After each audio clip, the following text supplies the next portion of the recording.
দেখতে পাচ্ছ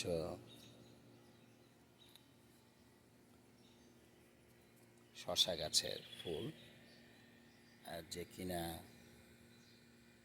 পরাগায়ন করে তাকে দেখতে পাচ্ছ। সে হচ্ছে আমাদের মৌমাছি।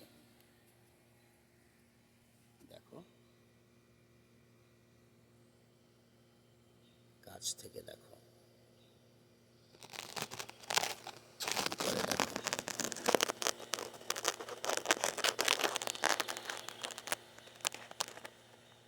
ও মৌমাছি দেখো কত কষ্ট করতেছে আমাদের জন্য।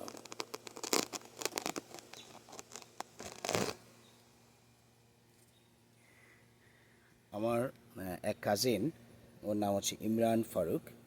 ও ওকলাহোমা স্টেট ইউনিভার্সিটিতে অ্যারোনটিক্স পড়ায়। ওর গবেষণা কাজ হচ্ছে মৌমাছি কীভাবে উড়ন্ত অবস্থায় মধু আহরণ করে।